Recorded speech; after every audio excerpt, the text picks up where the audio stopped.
बहाने लाखों हैं, जीना तुझको आया ही नहीं, कोई भी तेरा हो सकता था, तूने ये पहचाना ही नहीं। नमस्कार मित्रों, मैं डॉक्टर अखिलेश भार्गव, शासकीय अष्टांग आयुर्वेद कॉलेज इंदौर से आयुर्वेद चिकित्सक के रूप में आज एक गंभीर समस्या के रूप में आपके बीच में हूँ, जिसके बारे में बात करना बहुत आवश्यक हो जाता है, जो आज जुड़ी हुई है हमारे नवयुवकों के बारे में। आज हम देख रहे हैं कि हमारा नवयुवक धीरे धीरे अपनी आशा को छोड़ता जा रहा है और जिसे कहते हैं हम गलत कदम भी कह सकते हैं, जो कानून की निगाह में भी गलत है, उस ओर हमारा समाज जा रहा है। ऐसा क्यों हो रहा है, इस पर विचार करना आवश्यक है। सबसे पहले आध्यात्मिक रूप से हम देखें तो प्रत्येक मनुष्य में परमात्मा का निवास है। परमात्मा का अंश आत्मा के रूप में हमारे शरीर में विद्यमान है, इसलिए हमें कोई अधिकार नहीं है कि परमात्मा के द्वारा बनाई हुई जो ये कृति है इसको हम किसी भी तरह का नुकसान पहुँचाएं। यदि हम बात करें हमारे कर्म के बारे में तो भागवत गीता में लिखा हुआ है कि कर्म करने के बाद में फल की इच्छा नहीं करना चाहिए। निश्चित रूप से यदि हम कोई कार्य करते हैं तो सफलता और सफलता उसके दो पहलू हैं। यदि असफलता मिलती भी है तो उससे घबराना नहीं चाहिए। वह सफलता उसके बीच में कहीं ना कहीं एक अनुभव को पैदा करती है और उसी अनुभव के सहारे हम और आगे बढ़ने के लिए हमारे रास्ते प्रशस्त करते जाते हैं।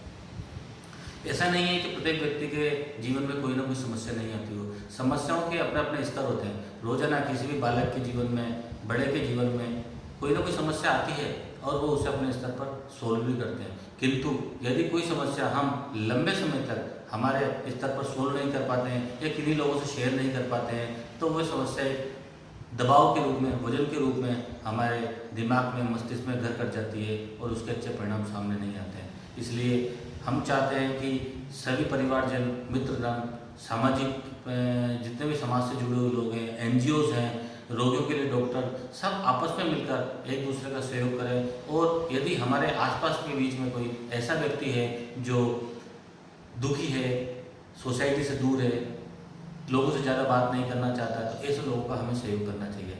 आज लॉकडाउन में हमें आवश्यकताओं को कम करना भी सिखा दिया है। हम कम से कम आवश्यकताओं में अपना जीवन जी रहे हैं और ये हमेशा चलना चाहिए। हमारी आवश्यकताओं के अनुरूप ही हमारा जीवन होना चाहिए। सामान्यतः जीवन में देखा आ रहा है कि लोग अपनी आवश्यकताओं को बढ़ाते जा रहे हैं और जब असफलता मिलती है तो निराश हो जाते हैं। कोई भी समस्या निश्चित रूप से थोड़े ही समय के लिए रहती है और समस्या में समाधान मूल रूप में छिपा हुआ होता है। केवल आवश्यकता है निमित्त रूप में हमारे परिवारजन की, हमारे स्नेहीजन की, हमारे परिवारजन के बीच में। क्योंकि मैं एक चिकित्सक हूँ इसलिए मैं रोगियों के बीच में रहता हूँ और गंभीर रोग भी हमारे सामने आते हैं। आयुर्वेद चिकित्सा में लिखा हुआ है कि हमारे रोगी को हमें पुत्र के समान समझना चाहिए। कई बार मरीज जब हमारे पास आते हैं और गंभीर बीमारियों से ग्रसित होते हैं तो निश्चित रूप से जो एक रोगी होता है वो अपने परिवारजनों पर, अपने परिवार के लोगों पर इतना विश्वास नहीं करता है जितना एक डॉक्टर पर विश्वास करता है और वो अपने आप को डॉक्टर के लिए सौंप देता है। तो हमें भी आवश्यकता होती है। कई बार ऐसा होता है कि मरीज हमारे अस्पताल में आता है और वो कभी कभी व्यवस्थाओं को लेकर गुस्सा भी करता है और यदि हम रिप्लाई के रूप में यदि उससे कुछ इसी तरीके से बात करेंगे तो उसका विश्वास उठ जाएगा और उसे ऐसा लगेगा कि मेरा इस समाज में कोई स्थान नहीं है। यह इसलिए हमें डॉक्टर्स के रूप में उसकी बात पूरी सुनना चाहिए। जब व्यक्ति को हमारे पास बिठाना चाहिए और उससे हमें बोल देना चाहिए कि अब आपको चिंता करने की कोई आवश्यकता नहीं है और आपका जो रोग है वो अब मेरा रोग है, मैं इसके लिए उत्तरदायी हूँ। और यदि हम उसके कंधे पर हाथ करते हैं और कुछ देर के लिए उससे बात करते हैं तो ये मान के चलिए मेरा जो अनुभव है कि उसकी 50% बीमारी वहीं पर सोल्व हो जाती है। और इसके बाद में यदि हम उसको अपना मोबाइल नंबर दें और उनसे बोलता है, मैं अक्सर यही करता हूँ कि आपको जब भी किसी भी प्रकार की कोई समस्या हो तो आप सीधे मुझसे बात करिए, मैं आपके साथ हूँ। तो इस तरीके से मरीज को हिम्मत मिलती है और उसकी बीमारी जो होती है वो निश्चित रूप से कम करने में अपना साथ देती है। क्योंकि मैं एक आयुर्वेद चिकित्सा शास्त्र से जुड़ा हुआ हूँ। आयुर्वेद एक सिर्फ चिकित्सा शास्त्र नहीं है, ये आध्यात्मिक विज्ञान भी है, दर्शन शास्त्र भी है। आयुर्वेद ये सिखाता है कि लोगों को जीवन कैसे जीना चाहिए। आयुर्वेद, मेरा मानना तो ऐसा है कि यदि कोई व्यक्ति पढ़ना चाहे, बहुत सारी किताबों को न पढ़ के केवल आयुर्वेद के जो शास्त्र है जिन्हें हम चरक संहिता, सुश्रुत संहिता, भागवत संहिता बोलते हैं, उनको पढ़े तो इसमें बहुत सारी चीज़ें मिलेंगी जो आपको बताती हैं कि हमको किस प्रकार के जीना है।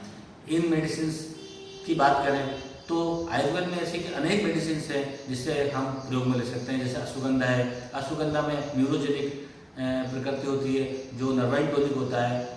यदि हम तुलसी की बात करें तो तुलसी में कोर्टिसोल को जो स्ट्रेस को बढ़ाता है उसको कम करने के तत्व पाए जाते हैं। इसके अलावा शंखपुष्पी है, ब्राह्मी है, मुलेठी है, गुडुचि है, हरिद्रा है, ऐसी बहुत सारी मेडिसिन आयुर्वेद में और ऐसे बहुत सारे प्रोसीजर्स आयुर्वेद में बताए गए हैं जिनसे टेंशन को कम किया जा सकता है। इन सभी का प्रयोग हमें आयुर्वेद चिकित्सक की देखरेख में करना चाहिए। इसलिए मेरा ऐसा मानना है कि हम हमारे आसपास के व्यक्तियों को, हमारे समाज के व्यक्ति, हमारे परिवार के व्यक्तियों पर हमारा विशेष ध्यान होना चाहिए। और यदि हमें ऐसा लगता है कि वो एक मुख्य विचारधारा से कहीं अलग हट के काम कर रहे हैं या लोगों से अलग हट कर दे रहे हैं, तो निश्चित रूप से हमें इस पर ध्यान देना चाहिए और उनकी तन मन धन जिस प्रकार भी हो उनकी सहायता करना चाहिए।